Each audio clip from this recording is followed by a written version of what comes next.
Hello বন্ধুরা, ওদের moms কিচেনে সবাইকে স্বাগত। আজকের আমি একটা হেলদি অ্যান্ড টেস্টি ব্রেকফাস্ট নিয়ে চলে এসেছি।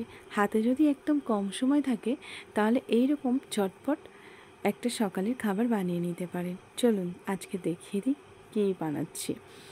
আমি এখানে 1.5 বাটি মতো ময়দা নিয়ে নিয়েছি আর দেব 1 বাটি সুজি, আর দিয়ে দিচ্ছি স্বাদ অনুযায়ী লবণ। এই যে সুজিটা দিয়ে দিলাম, স্বাদ অনুযায়ী লবণ দিয়ে দেব, আর অল্প অল্প জল দিয়ে একটা ঘন ব্যাটার তৈরি করে নেব বা একটা গোলা তৈরি করে নেব ঘন হাতের সাহায্যে। আর একটু বেশি করে ফেটাতে হবে যাতে না গোলটি পাকিয়ে থাকে। এই যে একটা ঘন গোলা বানিয়ে নিলাম। এবার একটা প্যান বসিয়ে দিয়েছি গ্যাসে, বেশ গরম হয়ে গেছে। এই সময় একদম গ্যাসের ফ্লেমটা লো হিটে করে আমি হাতের সাহায্যে একটা রুটির মতো গোলাকার দিয়ে দেব। এটাকে আমরা গোলা রুটি বলে থাকি, আর অনেকেই অনেক রকম নামে চেনেন। যারা জানেন অবশ্যই কমেন্টে জানাতে পারেন কি নামে চেনেন। আমরা এটাকে গোলা রুটি বলে থাকি। তো একদম অয়েল ফ্রি আর দারুণ টেস্ট হয়, খুব নরম তুলতুলে হয়। চলুন দেখাবো তো অবশ্যই। এটাকে আমি 1.5 থেকে 2 মিনিটের পরে এই যে একদম হাতের সাহায্যে উঠে যাবে, আবার একটু উল্টে দিলাম, দিয়ে এই যে তুলে নিলাম। কত সুন্দর হয়েছে দেখতে পেয়েছেন। আরও একটা আমি আপনাদের করে দেখাবো। এই যে গোলাটা দিলাম, দিয়ে হাতের সাহায্যে এই সময় গ্যাসের ফ্লেমটা একদম লো আঁচে রাখবেন। তারপরে যখন এই যে গোল শেপটা দেয়া হয়ে যাবে তখন একটু মিডিয়াম আঁচে করে দেবেন, দিয়ে 1.5 থেকে 2 মিনিট হয়ে গেলে অটোমেটিক এটা উঠে আসবে।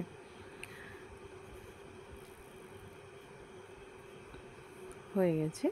তো ঠিক এইভাবে আমি রেখে দেব 1.5 থেকে 2 মিনিট। ঠিক এইরকম দেখতে পাচ্ছেন, একদম ধারগুলো না বেশ মুচমুচে হয়ে যায় গরম গরম।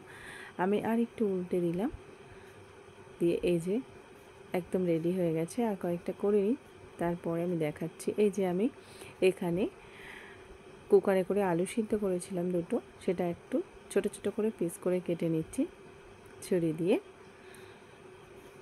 একদম ছোট ছোট করে পিস করে কেটে নিচ্ছি। আপনারা চাইলে একটু বড় সাইজে করতে পারেন, কোনো অসুবিধা নেই।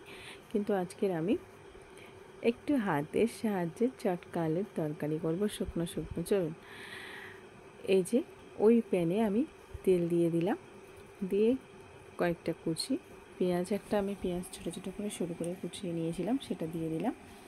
দিয়ে একটু ভাজা ভাজা হয়ে যেতেই টমেটোগুলো দিয়ে দেব, দিয়ে আমি আর একটু নাড়িয়ে নেব। একসঙ্গে আদা রসুনের পেস্ট বেটে রেখেছিলাম, সেটাও দিয়ে দিচ্ছি। এখানে শুধু আদা দিতে পারেন, রসুনটা না দিলেও চলবে। তো এবার আমি লবণ স্বাদ অনুযায়ী আর একটু হলুদ গুঁড়ো, কয়েকটা কাঁচা লঙ্কাও দিয়ে দিলাম। কাঁচা লঙ্কাটা আমি গোটা রেখেছি, আপনারা চাইলে কেটে দিতে পারেন। এখানে আমি গোটা রাখলাম কারণ ভাজা ভাজা কাঁচা লঙ্কা যার যেরকম ঝাল অনুযায়ী খেতে পারেন।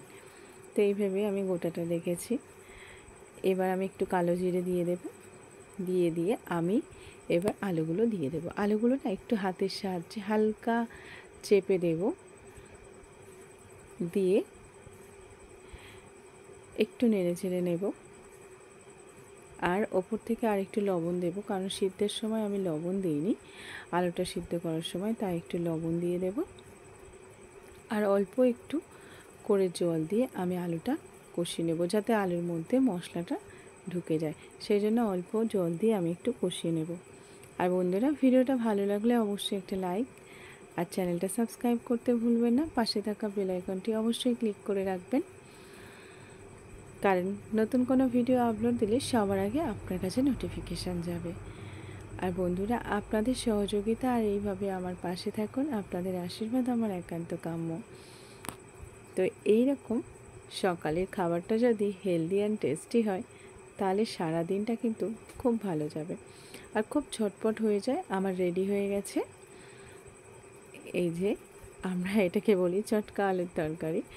তো আপনারা কি বলেন আমি জানি না, অবশ্যই জানাবেন। এই যে দেখছেন, একদম কেটে দেখাবো কতটা নরম হয়েছে, আর চেপেও দেখাচ্ছি, একদম তুলতুলে হয়। খুব সুন্দর, খেতেও বেশ ভালো হয়। এবার আমি এটাকে একটু সাজিয়ে দিচ্ছি। সস দিলে বাচ্চাদের মন্দ হয় না। আর আলুর তরকারিটা দিয়ে দিলাম। রেডি হয়ে গেল আমার সকালের খাবার। এর মধ্যে একটু স্যালাড দিলে আরও ভালো হবে। তো বন্ধুরা, এইভাবে বানান আর অবশ্যই কমেন্টে জানান কেমন হয়েছে। আর বাড়ির খাবার খান, যত বাইরের খাবার অ্যাভয়েড করে চলবেন আপনার স্বাস্থ্যের জন্য খুব ভালো। অবশ্যই বাড়ির খাবার খান, ভালো থাকুন, সুস্থ থাকুন। নমস্কার বন্ধুরা।